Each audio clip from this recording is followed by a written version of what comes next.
have, but the quality of the muscle that remains. And there's been studies about that, not necessarily with these medications, but you don't need a lot of muscle, you need good quality muscle. And that's what we should be focusing on, not size, but quality. So what it sounds like is that we don't quite know all that we need to know yet about the mechanism of how you lose weight and the part of your body that's losing weight when you're on these drugs.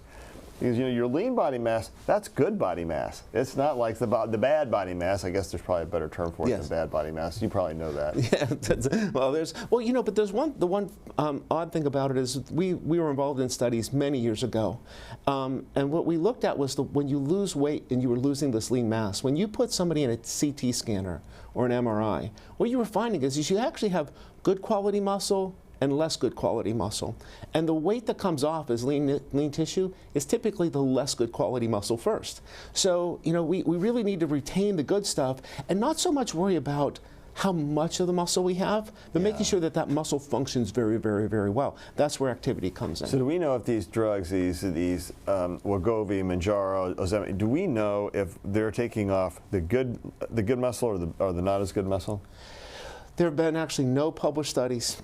That everything is looked at, and some of the viewers will understand that they've looked mostly at things like DEXA measurements.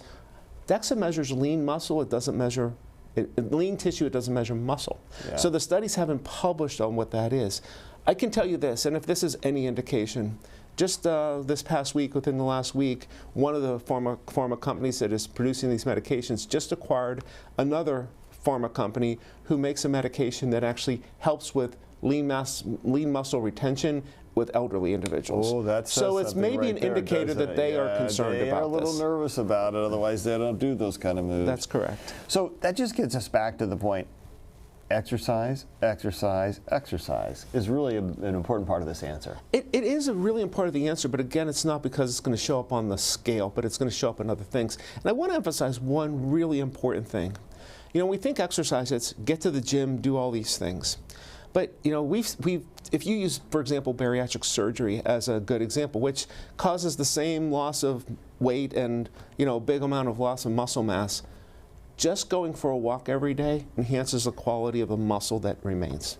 So if you can't get to the gym, doing activity enough every day will have some effect, even if it may not be perfect. Right, whether you're 100 pounds, 200 pounds, 300 pounds, what we know is that if you exercise, you're going to have better health, and you're going to have better lean body mass, and you're going to have better muscle mass. Right. And so I think that's got to be part of the puzzle we talk about, right?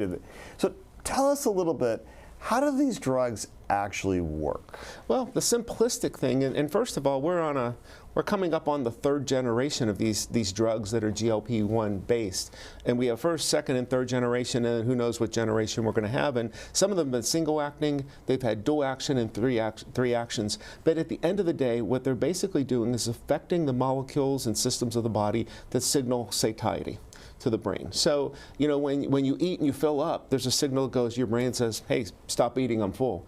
These medications are helping to signal the brain to say, I don't need any food, I'm full. And so we've actually had people that we've heard of that get up in the morning and they don't want to eat anything until sometime later in the afternoon, which also probably isn't a healthy way to be eating. Yeah. But it turns off the hunger mechanism. You really have to work on this to try and make sure we got it lined up right. And these drugs are relatively new, right? They've not been around for that long yet.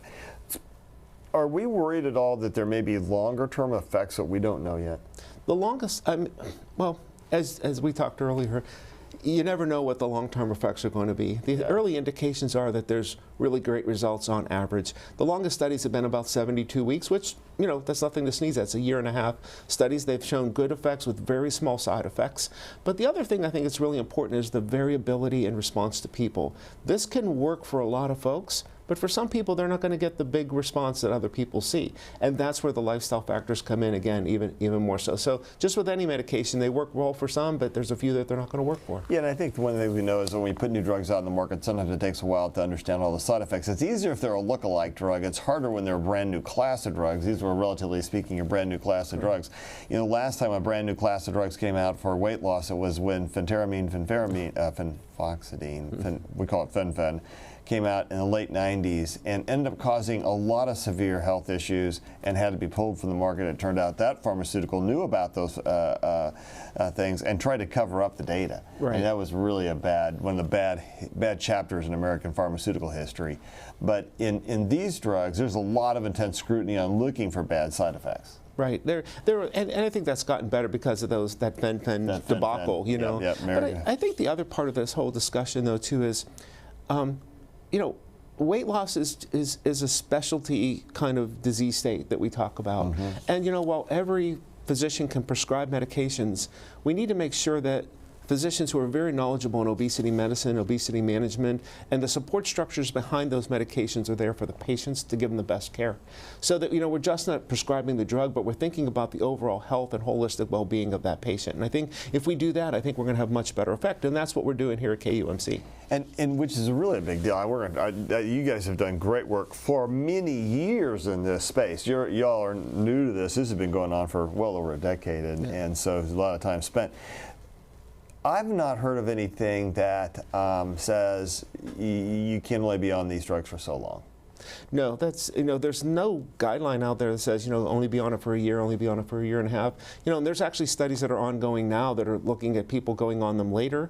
They're putting people on these medications. They've had bariatric surgery. A year after that, they're putting them on the meds to try to help to curtail things. So there's nothing about this. Probably the bigger challenge that people face is they get downstream and they don't want to take the drug anymore. They come off the drug and within 6 to 12 months they've gained 66% of their weight back because they haven't built a lifestyle behind that medication. Yeah, that lifestyle's a and also access. Deal. You know, access to the drug is really important. Well, right and now. It's incredibly expensive, right? These drugs cost $1,000, $2,000 a month to use. I mean, they're really high. So is insurance going to keep paying for it? Is insurance not going to be paying for it? The other thing that's happened is there's been an explosion in the demand of these drugs, so there's a shortage in supply. And those groups that have a lot of employees are saying, man, I got a lot of employees wanting to go, our costs have gone up dramatically, not our specifically here, but our costs in the world of being an employer. Those costs have gone up dramatically. There's a lot of challenges around the use of these drugs, not to mention they're scarce. Yeah, they're scarce. There's a lot of challenges. And I think everybody has to remember that there are earlier generations of medications that when the drugs become scarce or if you don't want to stay on them, there are bridging medications that a person could be rolled back to that might be just as effective once they've gotten all this weight off. So I think that we are still learning that this is such a new space. But, you know, let's make sure the people who need the drug are the first ones to get the drug. Absolutely. Okay, so and by the way, a lot of that has to do with being a diabetic. If you're diabetic or you have really profound obesity, remember that the criteria is a BMI, which is a measure of your height and weight kind of related to each other, BMI of over 27 and a secondary health problem from that, or a BMI of over 30, I think, right? Yes, or 32, over 30. Or if you're pre-diabetic. So talking about pre-diabetic, let's talk a little bit more about that. One of the risks of obesity is becoming pre-diabetic. That condition is something our next guest faced. Cliff Irwin began taking Mounjaro at the same time he began an exercise program. It worked so well and he lost enough weight, he was no longer pre-diabetic, but that meant insurance would no longer cover the medicine. So he's now on Wegovy and he's still exercising. In fact, he joins us live at the Sports Medicine Performance Center in Overland Park where he works out. In full disclosure, Cliff is the video journalist behind the scenes of the video you see here on our morning program. So he works here in the studio. Good morning, Clifford. Good morning. How are you doing, Dr. Stites? I am good, sir. How are you? Good. Well, we understand this weight loss journey hasn't been all smooth sailing. Tell us what happened. So I've been trying to lose weight for years, basically college on, you know, had some bad habits of not working out and, you know, overeating and things like that. And once I got older and older, you know, I realized, you know, I need to take better care of myself. And, you know, I tried many different ways, trying to watch what I eat, different programs, and they would work for a little while, and then I'd always come back and gain more weight. And after talking to my primary care physician, I was recommended to go see a weight loss specialist, and it was approached to me about, you know, I was pre-diabetic at that point, and putting me on Mounjaro, and then starting a regular workout routine. And so I started that probably early summer of last year, of 2022. and I started seeing results as you guys talked about. I started not eating as much, so that was number one, and then number two, watching what I ate. And then along with the exercise 2 to 3 times a week here at the Performance Center or playing sports with friends, I really started seeing the pounds come off, and now it's become an addiction really to keep up with that and not only lose weight but live a healthier life. Yeah, I love that one, feeling like it's an addiction. You feel like it's a good obligation, something you know is going to make you better. So how has the transition between Mounjaro and Wegovy been for you? Did that change? Did you notice a difference?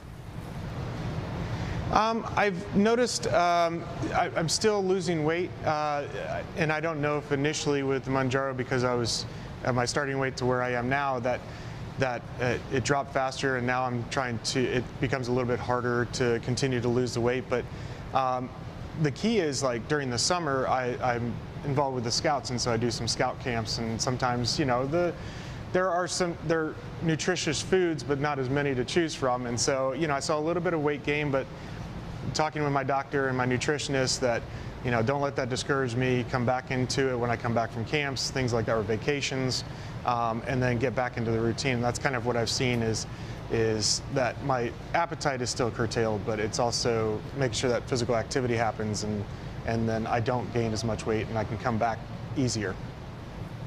So your doctor prescribed exercise and nutritional counseling. Let's start with the exercise you do and how often you're doing those. So I try to do it 2 to 3 times a week.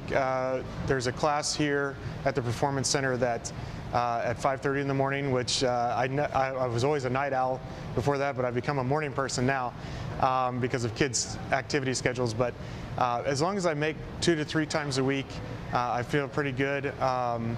You know, it's called a lift fit class. So we're lifting weights, we're doing resistance training, but we're also doing cardio. So they're covering all aspects of working out, and I do see the results. I mean, I'm not as tired during the day. I feel better as long as I get to bed on time, and it's been really beneficial. I've dropped about 40 pounds, and my goal weight is to drop another 40, and so I'm hoping and doing it for the long term. I'm not looking for the quick fix, you know, hoping to drop 40 in the next 6 months. I mean, I'm looking for a lifestyle change forever. And so I noticed that side plank, you were looking pretty good at that. You probably need to rotate it up just a little bit more. You kind of cheated, I'm just saying. I did. So, Cliff, tell me what happened about this Mounjaro. How did your insurance not pay for one, but did they pay for the other? They did. From my understanding is when I dropped out of the pre-diabetic realm, that whatever is FDA approved for certain things, that I didn't qualify for that through insurance anymore. And so luckily with Wegovy, it's approved for weight loss. And so once I was in that area, they were able to cover that. And so right now insurance does cover Wegovy for me.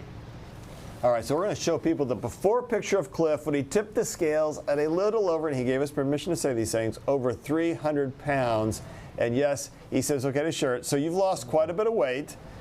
Now, what changes have you seen in yourself? You said you've lost at least 40 pounds. That's awesome. What's your goal? My goal is to get down to about 230 pounds initially. I don't know if I'll stop there or not, but I've kind of set a goal. I used to backpack in the Rockies. I was a scouter as a youth, and now my children are getting into it, and actually they want me to be a certain weight in order to go backpacking in the Rockies as well. And so that's kind of helped me set my goal. But the other good thing is in everyday life. I mean, I'm fitting in, people comment on my clothes and say, oh, that's a nice new shirt. And, you know, that's a 10 to 15-year-old shirt. It just looks new because I haven't been able to wear it. So it's nice to be able to fit into some clothes I haven't fit into in a while. So that's a good story. Now, your work here at the health system often puts you on the road to meet up with your patients. When you're away from the metro, you told us you usually swing by the drive-thru and get a burger and fries. Are you still doing that? You still trying to do the Patrick Mahomes, what's that one he owns, Jack of the Box? Something like that. Yeah, I don't know. I know I got that wrong. Oh. Yeah, I know it's whatever. I was just being silly. Okay. Yes, absolutely. So yeah, that's actually, it's been great to have the nutritionist, dietitian to talk to about that and be able to figure out, hey, I'm on the road. Sometimes I'm on the road for a day, sometimes I'm on the road for a week, and being able to make healthier choices when I stop. Now, yeah, I do occasionally. I still like my burgers, but I have noticed I do get full faster, so I don't need the combo. Maybe just a burger and a drink.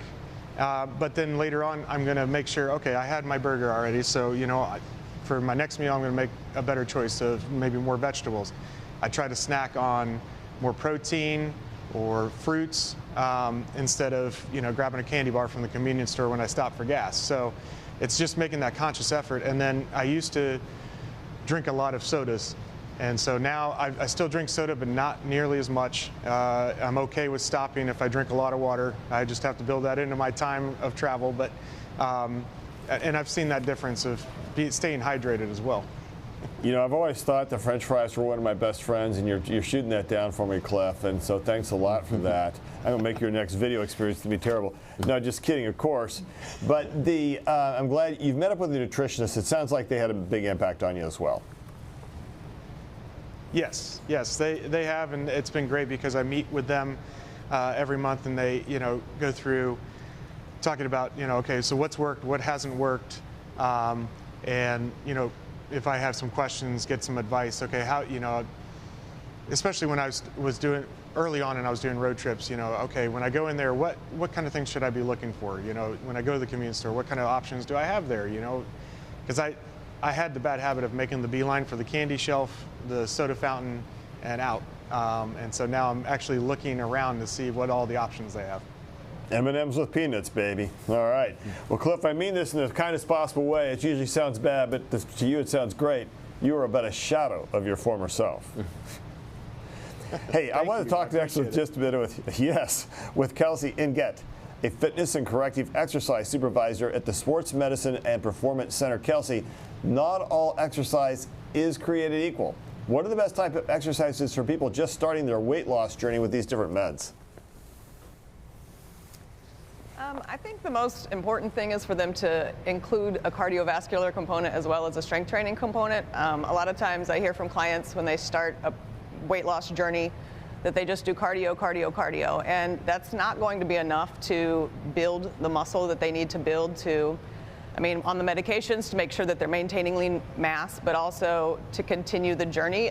Muscle burns calories for us, and so making sure that there's at least a strength training component is very important.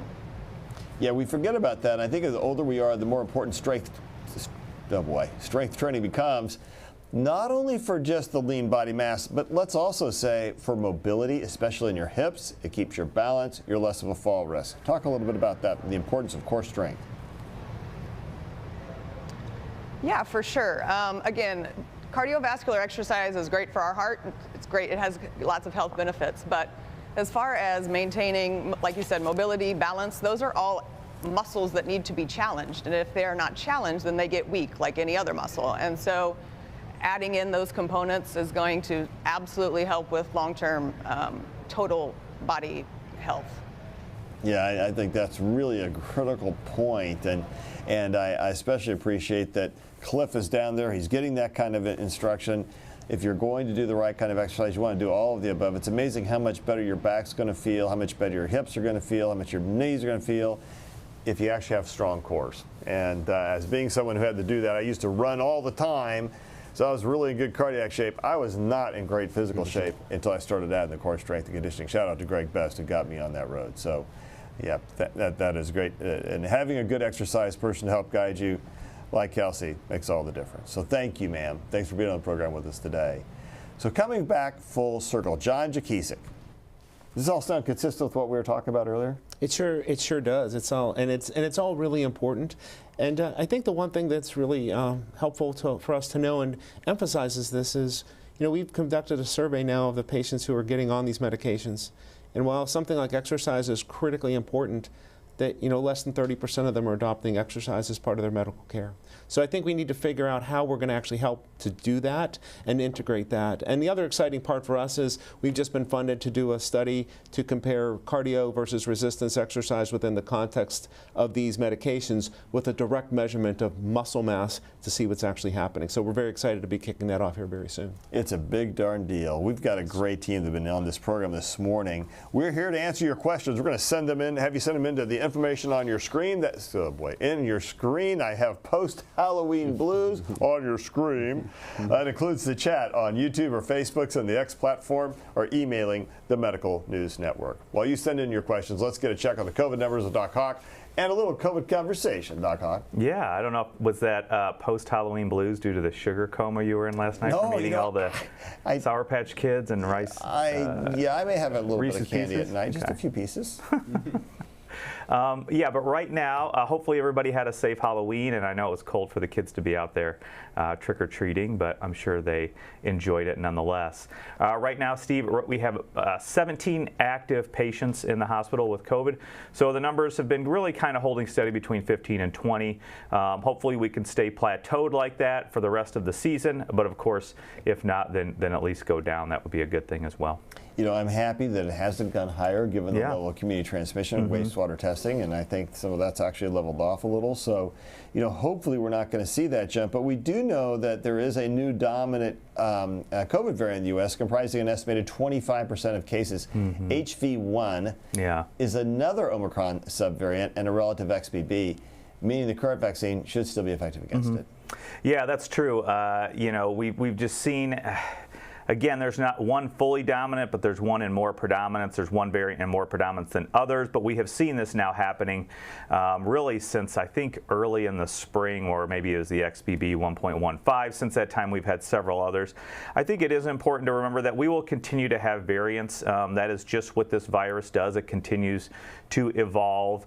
We will continue to see new articles about how easy it is to infect people.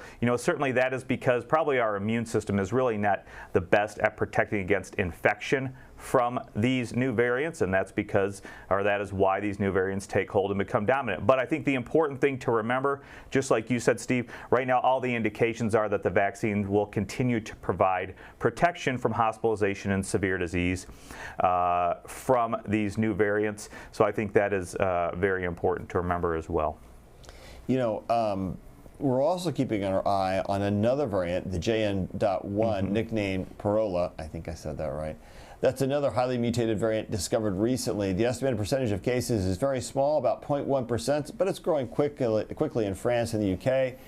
If it spreads here that fast, it could be the dominant one by around the holidays. Any new concerns that you're hearing about that? Again, certainly not. I think unless something fundamental changes within the virus itself, a lot of these mutations and variants are based on the spike protein. Again, that is what attaches to our cells, allows it to enter into our cells to cause infection. Really, that is what we've been talking about with just the ability for this virus to continue to infect. But again, unless something fundamentally changes with some of the other proteins or genes within that virus, within SARS-CoV-2, to make it more severe, I don't think there's really anything to be worried about. We will continue to see new variants arise. That is why it is so important to get your updated COVID booster or vaccine. I know some of you have had COVID recently. We are recommending probably about 3 months from your initial infection to then getting that updated booster. So that is very important. But what is really more concerning is that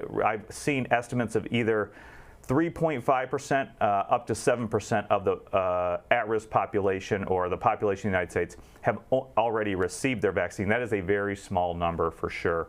So if you're talking about 3.5%, it's about 12 million people have received their updated vaccine. So that could be a concern, especially for those at highest risk of hospitalization, and that continues to be the elderly, especially if you're over 70. That includes people with comorbid conditions like obesity, diabetes, heart disease, lung disease, and especially those that are immune suppressed. So would highly recommend getting that updated vaccine, and also have a plan. If you have symptoms, get tested early. If you have home antigen tests, you probably have to test a couple days in a row to get the highest sensitivity. And then if you do have it, talk with your doctor and try to get on some of those oral antivirals, Paxlovid, and then of course Molnupiravir if you are unable to take Paxlovid.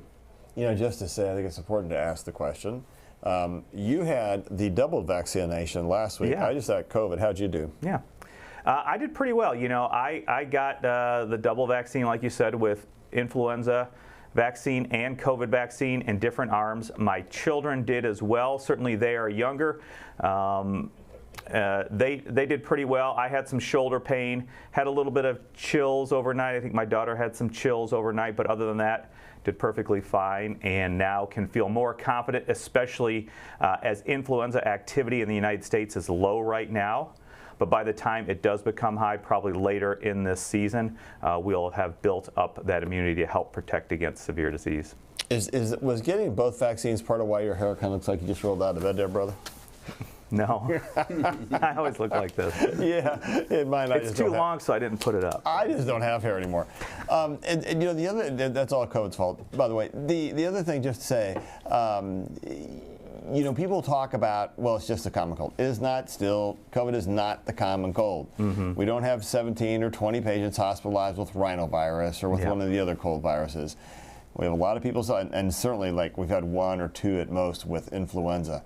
So COVID is still different, and the question is, how safe do you want to be in acknowledging that difference? Yeah, and I would say there's a recent study I was reading. I can't remember what journal it was in, Clinical Infectious Diseases or JAMA, but that also did look at actually hospitalization fatality rates for COVID versus influenza versus RSV, and it was significantly higher for people with COVID. So that is absolutely true. It is not the common cold. It still can cause acute effects, but also, Steve, remember, and we talk about the long-term effects, long COVID, and we know that there is evidence that having vaccination does help reduce your chance of getting those long COVID symptoms as well. Yep, something you don't want to have. Okay, Alexis Del Cid, are there questions out there asking us about things such as the obesity drugs? Yes, we have so many questions coming in. The first one's from our loyal viewer, Gene. Gene has an interesting question. He writes, I read that BMI is not as accurate as a ratio of belly to hips ratio. What do you know about that? You know, there is a lot better estimates of BMI. BMI is actually a little bit of a crude measurement. However, it is the way that the drug got approved on the basis of BMI. That's why I referenced it.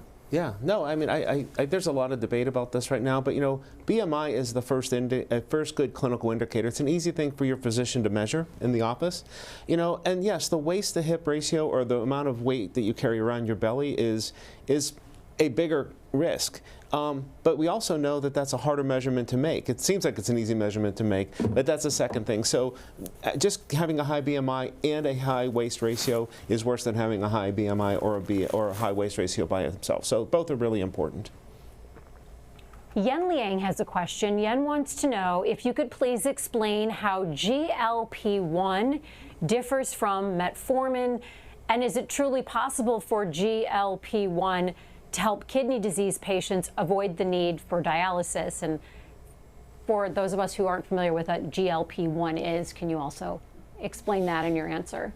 Yeah, so we briefly talked about the GLP-1, and that's basically a hormone. There's a hormone in the body that's called GLP-1, and there's variants of that and agonists and things. But this actually helps to signal the body that you're basically not hungry anymore. It's a pretty simple way to do it. That method of action is very different than something like metformin. Metformin is actually going after insulin sensitivity, so it's a very different mechanism. It's not, and metformin is not working on the hunger satiety signals. It's working on other mechanisms in the body that are going to help to control weight to some level.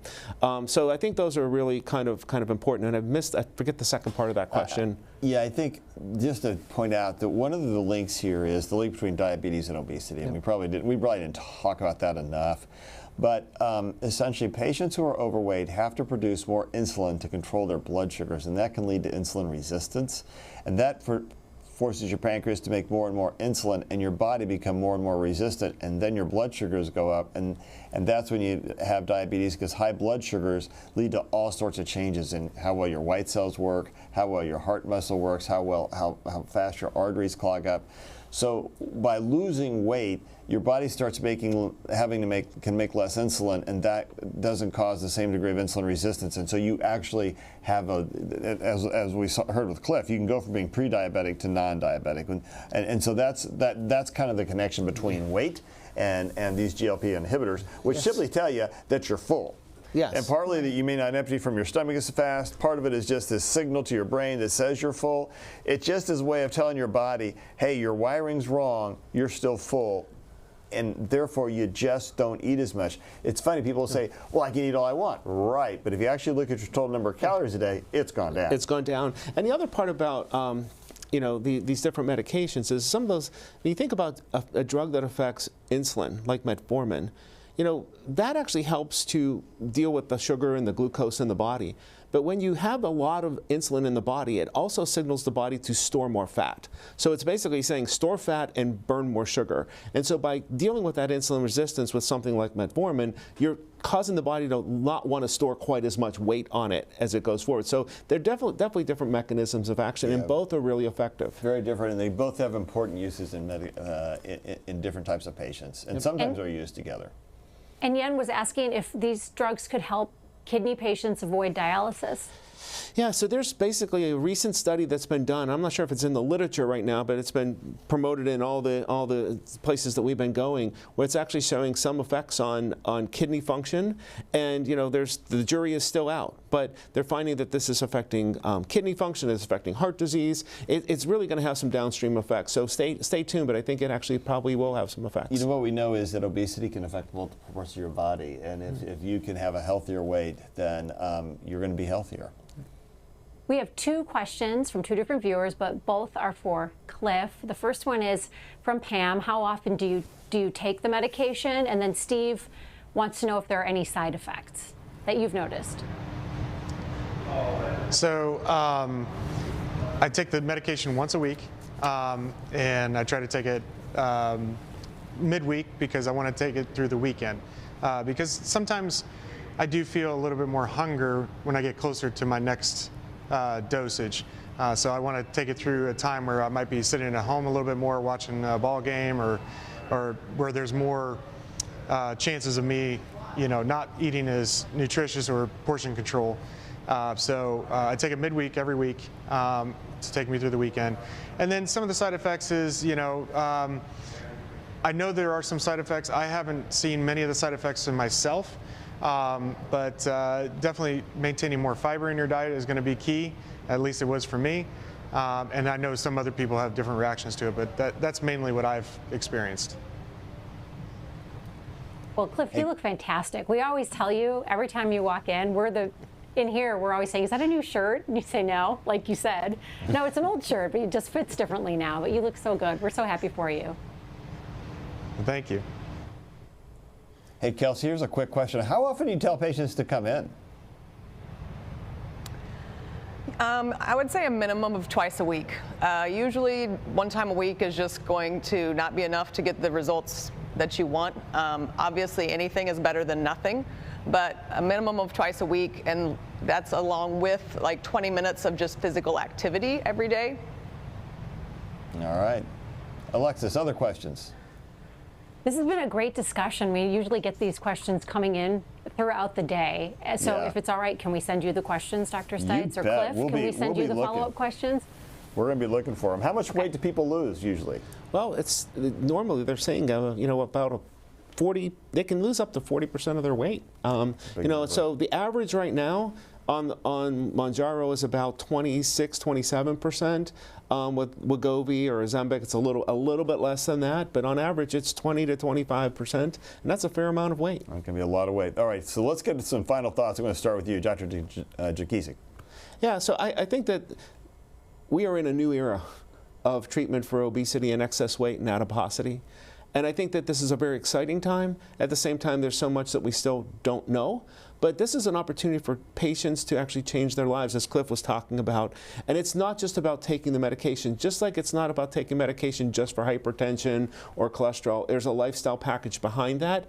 And I think that the more that lifestyle package that includes an adequate physical activity package, the more successful these patients are going to be on these medications for holistic health, not just weight. Totally. Cliff, final thoughts. Just, you know, it's okay to check out what your options are. I was a little resistant to that earlier in my life, and now I realize that, you know, it's there to help me. And do your homework, and then stay consistent is the biggest thing. Once you have a plan, stay consistent, whether it's the medication or working out, and the results will come. And as long as you don't have it in your brain that it's going to be instantaneous, that it's for the long term, I think you're on a great path. Thanks for being with us today. Kelsey. Mostly with the physical activity, I would just encourage people to find something they like to do. Most people think of it as a chore and something that you just have to drag yourself to the gym to do. But if you find activities that you enjoy, it really, like Cliff said, it can become an addiction, and it really can help your overall lifestyle.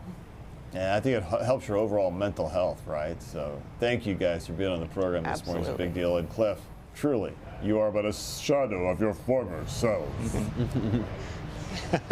Thank you. Hopefully there'll be even more shadow coming soon. So. Even less shadow, whatever. Okay, final thought. Yeah, I'd like to echo what Cliff said for sure. Nothing is a quick fix. It takes time, energy, persistence. You know, we're always asked too, and we were asked earlier, what can we do to improve our immune system? It's the same thing for all of this and what Cliff has been talking about. It's about that healthy lifestyle, eating healthy, being active, getting exercise, getting good sleep, frequent hand hygiene, being up to date with your vaccines. All of those things contribute to your overall health. And once you begin to do it and continue to do it, it will become like second nature. So congratulations to Cliff, and certainly agree with what he said. You know, we talk a lot about this program, about the power of science, and we've certainly witnessed it here today, both on a scientific level and on a personal level. But remember this, the science is only as good as you apply it. Thinking that you're not going to have to do the rest of the story by exercising and watching how you eat is not correct. In fact, you have to remember that McDonald's wasn't here for thousands of years when obesity wasn't quite the problem it is today. This is a direct result of a lot of the changes that have come about in our society as we've gotten more reliant upon fast foods, fat, salt, and other things that we know aren't as healthy for us. But these drugs, these GLP-1 inhibitors, are great drugs, but they take action from you as well as science. So we can show you the science. You have to help show us the faith and the hope to deliver all that the science can. We'll see you soon. Weight loss, fatigue, a racing heart, all can be huge indicators that you're struggling emotionally with anxiety or grief, but they can also be symptoms something is wrong with your thyroid. I'm Alexis Del Cid on the next All Things Heart, the connection between thyroid disease and your heart, Thursday at 8 a.m. Subscribe to our morning medical update and open mics with Dr. Stites podcasts. Now, everywhere podcasts are available.